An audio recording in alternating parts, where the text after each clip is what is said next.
It wasn't the heat that woke me that morning. It was the sound of running water. Initially, I thought it was just the old irrigation timer kicking in early. But when I stumbled outside in my robe and slippers, half awake and fully annoyed, I discovered a thick green hose snaking under my back fence. It was draining every last drop from my water tank as if it had been thirsty for years.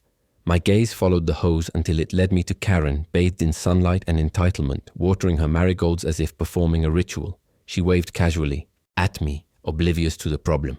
For the past 2 weeks, water pressure on my property had been erratic. Sometimes it sputtered like an old man chewing tobacco.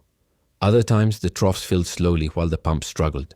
I tried troubleshooting, flushing lines, checking valves, even consulting my nephew, a former plumber turned streamer. Nothing made sense until I saw that hose, unmistakably industrial grade, used for high-flow garden pumps. Barefoot in the dirt, arms crossed, I realized Karen was stealing my water.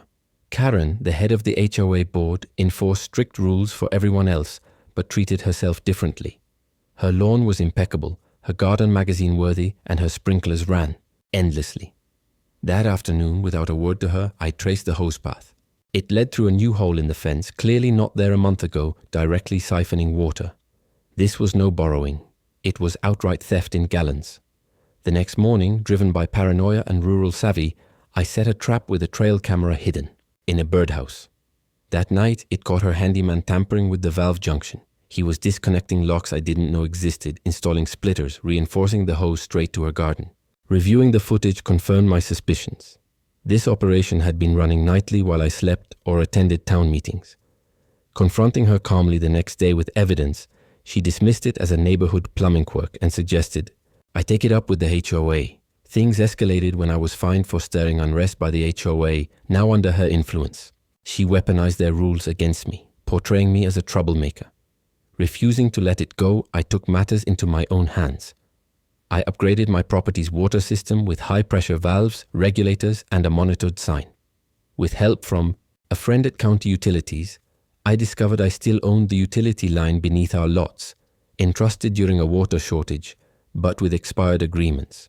Realizing the valve Karen tapped into was critical infrastructure, feeding half the neighborhood. During peak hours, I made a decision.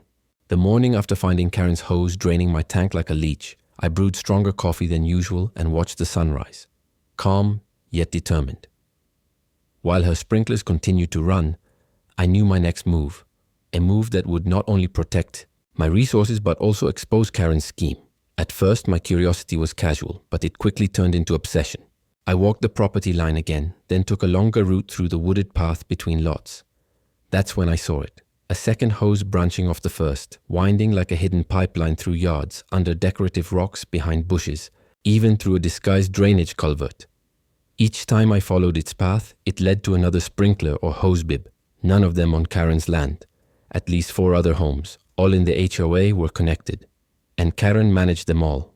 It finally made sense. Karen had built a private utility network using my water, and she wasn't just stealing it for herself, she was profiting. Later that day, I overheard a neighbor at the mailbox praising her for fixing a pressure issue. Another mentioned paying her monthly for better irrigation. My jaw clenched. She was selling stolen water, and no one had a clue. That night, I called Roy. He'd worked in the county water department for 20 years and owed me a few favors. I told him everything, about the old agreements, the strange rerouting, the photos, and the footage. He gave a low whistle over the phone, then promised to come by the next day with pressure diagnostics and legal documents. If the HOA was relying on an easement that had expired, they were trespassing every time they used my water. While waiting for Roy, I got to work. I didn't cut off the water. Too obvious. Instead, I installed a hidden flow restrictor at the pipe junction. It wouldn't shut things down entirely, but would quietly reduce the supply. The results were immediate. Karen's green lawn started yellowing, her hydrangeas drooped, and the fountain sputtered. By the 4th day, she was yelling. On the phone about sabotaged water pressure. I smiled into my tea. Right on cue, I got another letter from the HOA. This one accused me of disrupting the community water balance and interfering with beautification efforts. It read like it had been typed by a broken machine. They gave me 7 days to fix the issue or face a fine. I made copies of everything. Letters, videos, records, and filed them under a folder marked Evidence. Roy arrived 2 days later, wearing mirrored sunglasses and holding a gas station coffee. After one look at the setup, he whistled again. "You weren't kidding," he said. "She's tapped into your overflow and emergency pressure valves. That's not just illegal, it's dangerous. A system failure could flood your junction box." I asked if we could safely shut it off. He nodded and got to work. We installed a locking shut-off valve and a pressure monitor with a digital log. He also added a remote sensor to alert my phone to flow spikes. This was no longer just about water. It was about building a case. The next morning I went to the mailbox like usual. Karen was loading mulch into her SUV, clearly flustered and angry. "Having trouble with your garden?" I asked. She muttered something about the city grid and a supply issue.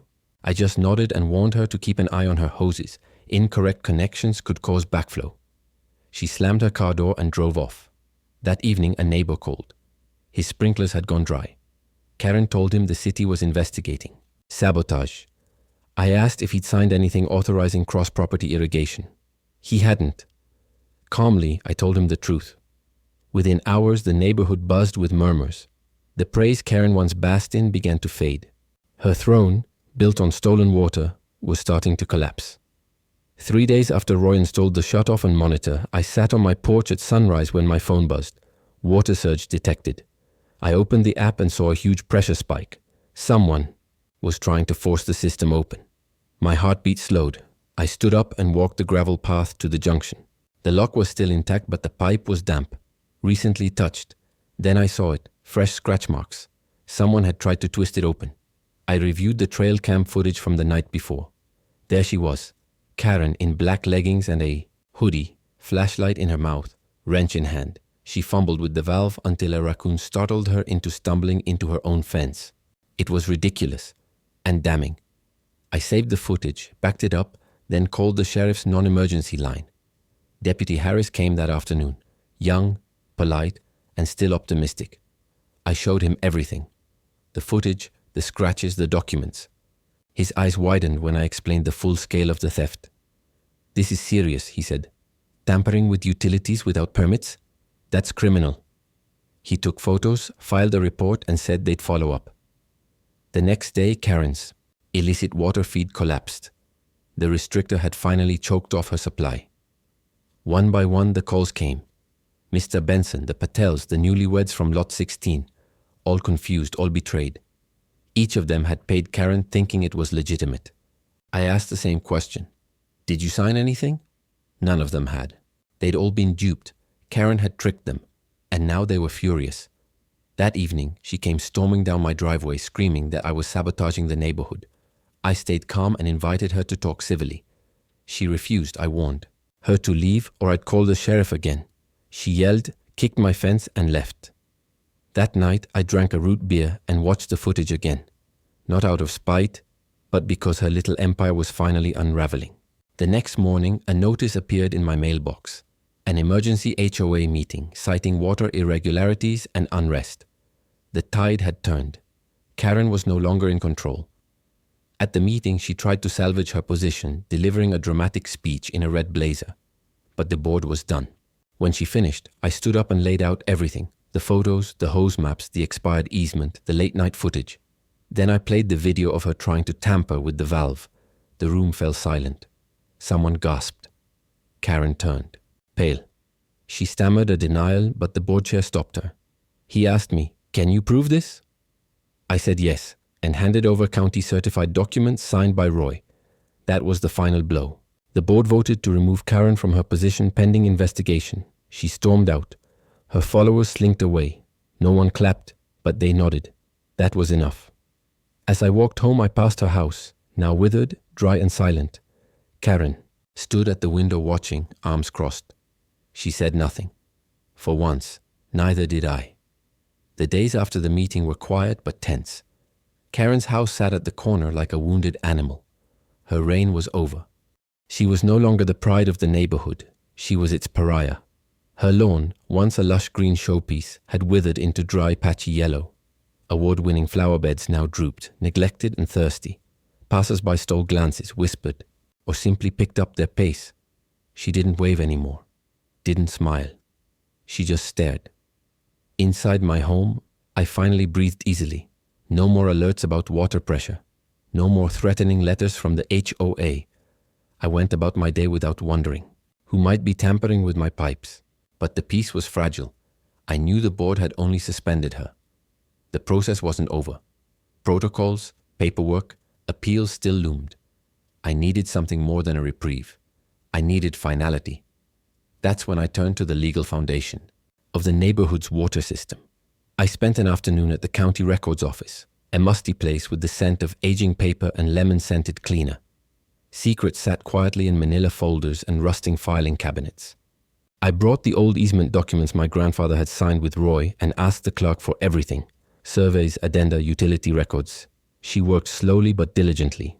After 2 hours, she handed me a stack of papers thick enough to prop a door open. I sat at a public desk and sifted through them page by page. What I found was more than I'd hoped for. 15 years back, during the height of the drought, the HOA at the time, before Karen's rule, had arranged to tap into a private well on my grandfather's property. He had agreed, but only under 2 conditions. The HOA would be fully responsible for maintenance and repairs of any shared water line, and the agreement would automatically expire after 10 years unless renewed in writing.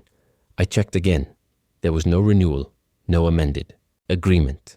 Legally, the line belonged entirely to me, unquestionably, irrevocably. That realization hit me hard. I wasn't just the guy Karen had wronged. I was, in every legal sense, the owner of the water source for half the neighborhood. The woman who had used that water to build her image had never realized that every drop came through me. On the way home, I stopped at the hardware store. I commissioned a custom sign, built to match my fence's grain, painted in bold black letters large enough to read from the street. By sunset, it was installed beside the valve box. Private water supply, access by permission only, HOA use prohibited without contract, no need for letters or confrontation. That sign said everything. The next morning, I sipped coffee by the window as Karen strolled past with her tiny dog. She slowed at the sight of the sign, stared as if it might bite. Then she looked up at my house. Our eyes met. I didn't wave, didn't blink. Just stood there calm as she faced the truth. She looked away first. A few days later, a man in a polo shirt and khakis knocked on my door. He claimed to be a contractor, representing the HOA. Clipboard in hand, fake smile on his face, he asked if I'd consider renegotiating water access. I said I would, under conditions: a public apology, full refunds of the funds Karen had taken, and a premium rate in line with current market prices. He laughed. I didn't. I told him the rate would triple if they tried to pressure me again. He left without another word. Word traveled fast. Karen's reputation crumbled. Neighbors who once praised her began to distance themselves. A few approached me privately, some embarrassed, some contrite, asking if they could pay for access themselves. I told them no, not unless the HOA stepped up and made things right. A handful signed a petition to have Karen permanently removed from the board. Then came a local reporter, drawn by whispers of a suburban water war. I agreed to talk, with one condition: no sensationalism, just facts. We sat in my backyard, camera pointed at the tanks and wildflowers planted in my grandfather's tradition. I told the full story: the theft, the evidence, the silence, and the truth of who had always owned the water. The article ran the next week, titled "The Man Who Owned the Water." It was honest, not flashy. Karen disappeared for 3 days. When she reappeared, something about her had changed, like her ego had finally collapsed in on itself. She no longer paraded past my house, no longer barked orders. She faded into the background, just like the stolen hoses that once coiled through the yards. 2 weeks later, the board met, not in crisis, but to vote. The petition had gathered support. The community wanted a full review of Karen's actions, financial misuse, unauthorized utility work, and more. The vote passed. She wasn't suspended. She was removed. 2 days after that, I received a letter, not from her, but from the new acting chair. It thanked me for my patience and cooperation. It also included a proposal. Would I consider re-establishing water access through a fair formal contract? I didn't answer right away. Not out of spite, but because I knew power taken had to be wielded with care. Not like a sword, but like a scale. I didn't want control. I wanted peace. And now I finally had it. Waking up felt different. The birdsong and wind no longer sounded like distractions from conflict. My water system alerts stayed quiet. No surges, no theft. I walked out to the tank with my coffee, boots crunching on gravel. The valves gleamed. The sign stood untouched. I had taken back what was mine, but now I had to decide what came next. Karen was gone. The board had apologized, the rogue pipes were sealed, but the tank still sat at the center of a system people relied on. They weren't to blame. Most hadn't even known what she was doing. That thought shifted something in me. I had the power now, but how would I use it? Over the next few days, I spoke to neighbors, not as an authority, but as a peer. I asked how they'd coped, if they had backup plans. Some mentioned rain barrels, others hoped the HOA would step up. A few were just waiting. That's when it hit me. The problem Karen exploited was real. The infrastructure was inadequate. So instead of holding on to bitterness, I thought about solutions. I drafted a new proposal. Not out of vengeance, but out of pragmatism. A water sharing agreement. Transparent, fair, and fully documented. My land would remain mine, but surplus water could be shared under strict terms. All usage required a signed contract and monthly reports. I retained the right to cut access if misused. A portion of fees would go toward community upgrades. Rain tanks, filters, drought-resistant. Landscaping, I sent it to the new board. A week later, they invited me to a meeting on my property beside the tank. A symbolic and appreciated gesture. The new chairwoman, Gloria, was a retired principal who'd lived here longer than anyone except me. She listened more than she spoke. When I finished, she nodded. "This is fair," she said. Everyone agreed. The HOA signed the contract, initially for a 6-month trial. A plumber installed a flow meter with dual logging, monthly reports, automatic alerts, third-party inspections. Payments would be deposited directly, with community use funds earmarked transparently. I even suggested the first project, a modest community garden using recycled water and native plants. Nothing flashy, just useful. To my surprise, people responded warmly, not just with words. Some brought cookies. An old man brought fudge. A young couple offered to repair my back fence. They weren't thanking me just for the water. They were grateful I hadn't let it turn into a feud, that I had chosen fairness over retaliation. And in that, I found what I'd been searching for all along. Not power, not payback, but peace. The atmosphere had shifted, lighter now, calmer. But the most significant change came one morning while I was trimming the wildflowers by the fence. I saw Karen walking slowly down the street. Her posture was different. Slumped shoulders, eyes cast down. She looked older, not in age but in spirit. Her dog trotted beside her without its usual energy. She paused at the edge of my property, glanced at the sign, then looked at me. I didn't move, just waited. After a breath, she approached. "I came to apologize," she said softly. "I went too far. I was wrong. About the water, the board, about you." Her voice cracked. I didn't respond right away, not out of spite, but because I needed a moment. Then I nodded. "It's not about me anymore," I said. "It's about fixing what's broken." She nodded too, eyes still lowered, and walked away.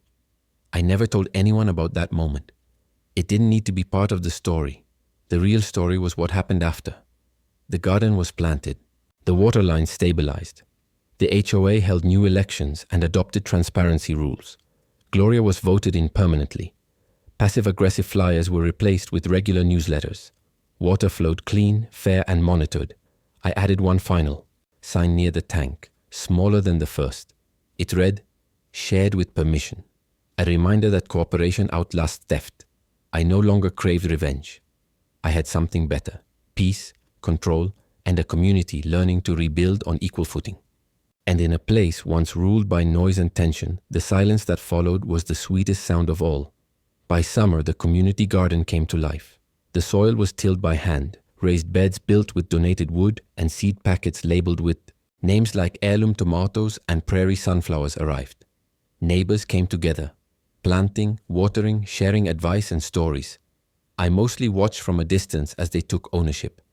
Many of the same people who once stood behind Karen were now shoulder to shoulder, grounded in the dirt and in something real. No one talked directly about the past, but it echoed quietly in softer tones, longer pauses, and unsolicited help. Then came a letter, this one different. Not a threat or complaint, but an official offer from the county. someone in the water.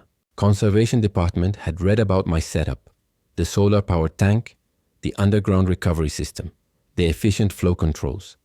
They wanted to partner, requesting limited access during drought periods with oversight and compensation. Read the letter twice, then set it down. Not because I didn't know my answer, but because it deserved careful thought. That evening I walked the land. Past the tank, the locked valve, and the old trail where Karen's hose had once snaked under the fence. The woods were golden and quiet. I ran my hand along the repaired fence. Everything had been patched and rebuilt, but the memory of that hose remained. It had never just been about the water. It was a lesson in boundaries and what happens when they're crossed. But even with that memory, I didn't feel bitter. The town had changed. The neighborhood had learned. And I had grown in ways I hadn't expected. The next morning, I called the county office and spoke directly with the director. She was practical, courteous, and understood rural systems better than most. I laid out the limitations of my setup, how much water it could sustainably supply, and the conditions I'd require. I wasn't interested in running a business, but I told her that if the county ever needed help during emergencies, I was open to cooperation. She appreciated the offer and assured me that anything involving my land would happen on my terms. We agreed to review a formal contract within the month. It was a small agreement, but symbolically, it meant everything. For the first time, the man with the tank wasn't being stolen from or sabotaged. He was being respected. A week later, the HOA held its first open vote on community resource management. This time it wasn't about water. It was about long-term planning, emergency preparedness, and land use. They asked me to speak, not as someone with a grudge, but as someone who had lived through mismanagement and still chose to help. I didn't write a speech. I just spoke from the heart about how easily control can become selfishness and how even good intentions can get lost when no one checks the power that comes with leadership. I reminded them that resources like water don't belong to whoever grabs the valve first. They belong to the future. People listened, not because I demanded it, but because they were ready. The vote passed. It included new transparency provisions, open access to board decisions, and rotating committee seats. There would never be another Karen. Not because people had stopped being difficult, but because the system no longer enabled it. That night, I saw her across the street standing silently on her porch. She didn't come over. I didn't wave. But there was no bitterness, just quiet understanding. She knew what she had lost. I knew what I had reclaimed. As fall arrived, the garden yielded its first harvest. Peppers, squash, cucumbers. The kids painted signs for each row. Someone built a bench from reclaimed wood where neighbors could rest. The board installed a water-efficient irrigation system fed by overflow from my tank. Nothing was wasted now. Every drop had purpose. The sound of sprinklers no longer meant theft. It meant growth. Each morning, I'd pass the garden on my way to check the animals. I always paused, not for long, just long enough to take it all in. One Saturday, Gloria stopped by with a clipboard and a small package. She handed me a certificate from the county and the HOA, recognizing my contribution to water sustainability and community cooperation. I told her it wasn't necessary. She smiled and said it wasn't about recognition. It was about setting the record straight. Then she handed me a small wooden plaque. My name was carved at the top. Beneath it, 4 words: Steward of the Source. I held it a moment longer than I meant to. That evening, I mounted it beside the tank. Not to boast, but as a quiet reminder. The source of anything valuable must be respected. The wind was soft that night. The air smelled like pine, hay, and earth. I sat under the stars, listening to the silence that had replaced Karen's shouting and the hiss of stolen hoses. It was peaceful now. Quiet, steady, full of promise. The water flowed. Not stolen, not hidden, not hoarded. It flowed because it was shared. And in that flow, the neighborhood had found something rare. Not just balance, but dignity. Not just rules, but trust. Once just a quiet man with a tank at the edge of town, had become the unlikely keeper of that trust. Not because I wanted the role, but because I had earned it. Drop by drop, fence by fence, day by day. And as the lights flickered off across the neighborhood and I leaned back in my old porch chair, I realized something else. It had never really been about water. It had always been about boundaries, about knowing when to stand firm, when to forgive, and when to turn something broken into something better. and that I thought was worth every ounce of trouble it took to get here.